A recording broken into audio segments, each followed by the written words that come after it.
English മറ്റു വീഡിയോയിലേക്ക് സ്വാഗതം. ഇന്ന് നമ്മൾ ഡിസ്കസ് ചെയ്യാൻ പോകുന്നത് ഫ്യൂച്ചർ പെർഫെക്റ്റ് ടെൻസിനെ കുറിച്ചിട്ടാണ്.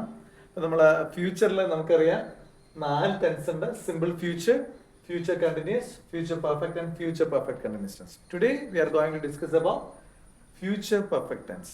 അപ്പോൾ ഇത് ഒരു ഷോർട്ട് വീഡിയോ ആണ്, നമ്മൾ സാധാരണ പറയുന്ന പോലെ ഒരു ഷോർട്ട് വീഡിയോ ആണ്. അപ്പോൾ നമുക്ക് അറിയാം, ഏറ്റവും സിമ്പിൾ ആയിട്ടുള്ള കാര്യമാണ് നമ്മൾ ഈ ഒരു ഇതിൽ പറയുന്നത്. അപ്പോൾ ഇതിന്റെ ജനറൽ ഫോം ആദ്യം നമുക്ക് മനസ്സിലാക്കാം. ഇതിന്റെ ജനറൽ ഫോം എന്ന് പറയുന്നത് subject plus will plus have plus V3 form of the verb. പ്രത്യേകം നോട്ട് ചെയ്യണം, subject plus will plus have plus V3 form of the verb. അപ്പൊ ഫ്യൂച്ചർ പെർഫെക്റ്റ് ടെൻസില് സബ്ജക്റ്റും വില്ലും പ്ലസ് ഹാവും പ്ലസ് V3. ഇപ്പൊ ഒരു ഹാവ് ഒരു additional ആയിട്ട് ഒരാൾ വരുന്നുണ്ട്.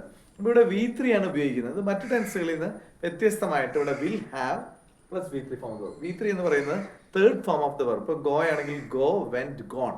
Gone third form of the verb ആണ്, അല്ലെങ്കിൽ V3 ആണ്. ഓക്കെ, അപ്പോൾ ഞാൻ എക്സാമ്പിളിലേക്ക് വരാം. അതിനു മുമ്പ് നിങ്ങൾ ആദ്യമായിട്ടാണ് ഈ ചാനൽ കാണുന്നതെങ്കിൽ തീർച്ചയായിട്ടും സബ്സ്ക്രൈബ് ചെയ്യുക, കമന്റ് ചെയ്യുക, ലൈക്ക് ചെയ്യുക, അതുപോലെ മറ്റുള്ളവരിലേക്ക് ഷെയർ ചെയ്യുക. നിങ്ങൾക്ക് എന്തായാലും ഈ ഒരു ചാനൽ ഉപകാരപ്രദമായിരിക്കും. ഓക്കെ, അപ്പോൾ നമുക്ക് എക്സാമ്പിളിലേക്ക് പോകാം. I will have bought a car. അപ്പോൾ എനിക്ക് ഇതിന്റെ ഒരു ജനറൽ ഫോം അനുസരിച്ച് സബ്ജക്റ്റ് വന്നു, വിൽ വന്നു, ഹാവ് വന്നു, പിന്നെന്താണ് third form of the verb, that is buy the third form എന്ന് പറഞ്ഞാൽ ബൈ, ബോട്ട്, ബോട്ട് എന്ന് വന്നു. I will have bought a car if I have money. എനിക്ക് പൈസ ഉണ്ടെങ്കിൽ എനിക്ക് ഒരു കാറ് വാങ്ങിക്കാമായിരുന്നു. അപ്പൊ ഇതിന്റെ അർത്ഥം എന്റെ കയ്യിൽ പൈസ ഇല്ല, അതുകൊണ്ട് കാർ വാങ്ങിച്ചില്ല എന്നുള്ളതാണ് എന്റെ കറക്റ്റ് ആയിട്ടുള്ള മീനിങ്. പൈസ ഉണ്ടെങ്കിൽ ഞാൻ വാങ്ങിക്കുമായിരുന്നു.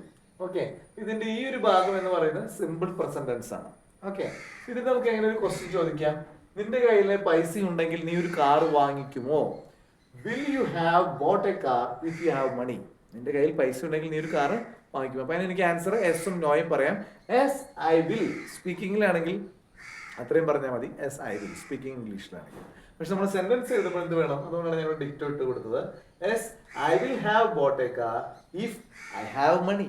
എൻ്റെ കയ്യിൽ പൈസ ഉണ്ടെങ്കിൽ ഞാനൊരു കാർ വാങ്ങിക്കുമായിരുന്നു. നോ ആണെങ്കിലോ, no I won't have bought a car if I have money. എനിക്ക് പൈസ ഉണ്ടായിരുന്നെങ്കിൽ ഞാൻ കാറ് വാങ്ങിക്കില്ലായിരുന്നു. ഞാൻ വേറെ എന്തെങ്കിലും ചെയ്തിരുന്നു, കാറിന് പകരം വേറെ എന്തെങ്കിലും വാങ്ങിക്കുമായിരുന്നു, അല്ല അങ്ങനെയാണ് അതിന്റെ മീനിങ്. അപ്പൊ ഇവിടെ എന്താണ് പറയുക, ഇപ്പൊ നമ്മൾ സ്പീക്കിംഗ് ലാംഗ്വേജിൽ നോ ഐ വോണ്ട് ഇത്രേ പറയുള്ളൂ. എപ്പോഴും വളരെ ഷോർട്ട് ആയിട്ടാണ് നമ്മൾ സ്പീക്കിംഗ് ഇംഗ്ലീഷിൽ അല്ലെങ്കിൽ കമ്മ്യൂണിക്കേറ്റീവ് ഇംഗ്ലീഷിൽ ഉപയോഗിക്കുന്നത്. Okay, right. പക്ഷെ നമ്മൾ സെന്റൻസ് ആയിട്ട് എഴുതുമ്പോൾ നമ്മൾ കംപ്ലീറ്റ് ആയിട്ട് എഴുതണം. നമുക്ക് ഗ്രാമർ മിസ്റ്റേക്ക് ഇല്ലാതെ എഴുതാനായിട്ട് നമുക്ക് ടെൻസസ് നമ്മളെ സഹായിക്കും. ഇപ്പൊ നമുക്കറിയാം എയും ഇതൊക്കെ ഉണ്ട്, അപ്പൊ എല്ലാവർക്കും എളുപ്പമാണ്. പക്ഷേ അതൊക്കെ എത്ര നാളത്തേക്കുണ്ടോ, അതൊക്കെ എല്ലായ്പ്പോഴും ഫ്രീ ആണോ എന്നുള്ളത് എപ്പോഴും നമ്മുടെ ഹ്യൂമൻ ബ്രെയിനിനെ ഡിപ്പെൻഡ് ചെയ്യുക. അതായിരിക്കും നമുക്ക് ലൈഫ് ടൈം നമ്മുടെ കൂടെയുള്ള ഒരു സംഭവം. അപ്പൊ അതുകൊണ്ട് തന്നെ നിങ്ങളിത് കൃത്യമായിട്ട് മനസ്സിലായി എന്ന് വിചാരിക്കുന്നു. എന്തെങ്കിലും നിങ്ങൾക്ക് ഡൗട്ട് ഉണ്ടെങ്കിൽ തീർച്ചയായിട്ടും കമന്റ് ചെയ്യുക. അതുപോലെ തന്നെ നിങ്ങളുടെ ഡൗട്ട്സ് നമ്മുടെ വാട്സപ്പിലേക്കോ ഇത് ചെയ്യുക, നമ്മളത് ആൻസർ ചെയ്യുന്നതായിരിക്കും. മറ്റു വീഡിയോ നമുക്ക് വീണ്ടും കാണാം. അതുവരെ സൈനിങ് ഓഫ്.